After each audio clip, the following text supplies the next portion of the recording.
You know, this is a film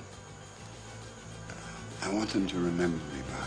What is up? Today we are going to be talking about Paul Thomas Anderson's 1997 classic, Boogie Nights. This film follows the rise of Eddie Adams as he emerges as a star in the adult film industry in the 1970s, which ultimately leads to his downfall as Dirk Diggler in the 1980s. Throughout his journey, we also get a glimpse of all the colorful characters who inhabit this industry. My interest for film was already there about 4 or 5 years earlier, but now I'm at a point in my life where my hormones are starting to kick in. At one point when I found my dad's secret stash, I felt like I struck oil. The floodgates were just open. So at that time, it's really no surprise why a film like this would have caught my eye. Pause. I was there for the sex, I was there for the nudity, and those things are present in this film, but what I ended up walking away with was something completely different. Not only did this film introduce me to a director who is still currently in my top 5 today, it's also the most unconventional family film that I never thought that I needed. There's so much going on in this film that I could have made a video on a lot of topics, but I'm only going to focus on 3 for this particular one, and these chapters are as follows: the family,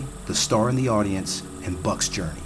Let's go. Our main character is Eddie Adams, played by Mark Wahlberg. Eddie has aspirations to become a star, but he doesn't get the support from his immediate family. He has a rigid mother, a docile father, and a room that he's transformed into a vision board. He's approached by adult film director Jack Horner, who's played by Burt Reynolds, and this is the guy who's going to help bring his vision to life. After having an argument with his mother, Eddie decides to leave the house, and as one door closes, another one opens. And here is where those family dynamics start to come into play. Jack Horner is the father, he's the director, he's the visionary, and he's the one who discovered Eddie, so in a sense, the seed starts with him. I imagine he did the same thing with Roller Girl, as she can be seen as the daughter in this family dynamic. Amber Waves, who's played by Julianne Moore, is the main person who embraces this family dynamic.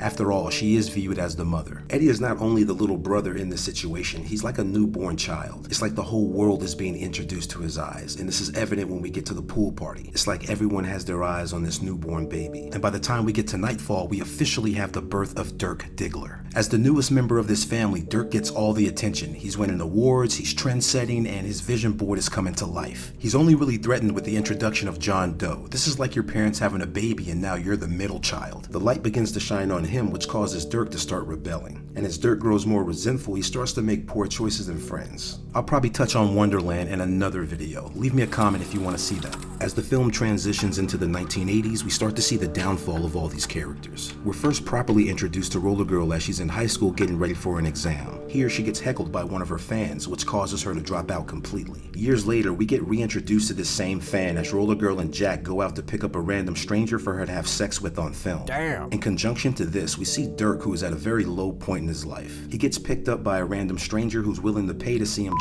This ends up being a setup as the guy's friends pull up in another vehicle and they all beat the shit out of Dirk. Meanwhile, with Roller Girl and Jack, things aren't going so well with this random fan. He's a little too forceful, he doesn't know how to so they end up kicking him out of the limo. He says a sly remark about Jack's films as he leaves, and Jack doesn't like this so much, so he ends up beating the shit out of this guy. And soon after, Roller Girl joins in on the fun. The main takeaway of these scenes being in conjunction is this: the adult film industry is starting to implode on itself. With the transition from film to video, adult content is becoming more accessible. And the more accessible things become, the value starts to get watered down. We see this today with long-form content starting to take a backseat to short-form. With platforms such as YouTube Shorts, IG Reels, and TikTok shortening everyone's attention span, content creators who prefer to make long-form videos start to take a back seat and they don't get as much exposure. And this helps showcase the real issue that Jack has with transitioning from film to video. Jack Horner is a filmmaker, so I would equate him to today's long-form content creators. His films not only have sex, they also have storyline and nuance. But as we enter the 1980s and we make this transition to video, the storyline and the nuance get lost, and now it becomes just diving straight into the action. This is why this guy doesn't know how to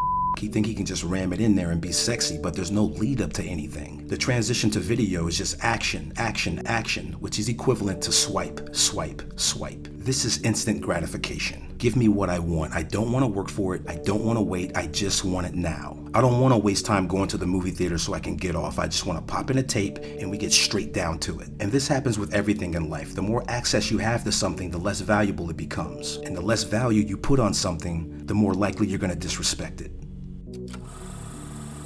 One of the smaller roles we get in this film is a character named Buck, played by Don Cheadle. The main storyline we get with Buck is that he has issues finding his own identity. He He walks around in cowboy attire, which is about 9 years removed from blazing saddles. He asks for everyone's opinion about his attire in order to seek approval, because he's not even comfortable with what he's doing. He starts up a relationship with Jesse and then pursues to open up his own business outside of pornography. Quit saying pornography! Why are you doing this to me? Chill out, bro. I'm only telling your story. I'm trying to get some subscribers here.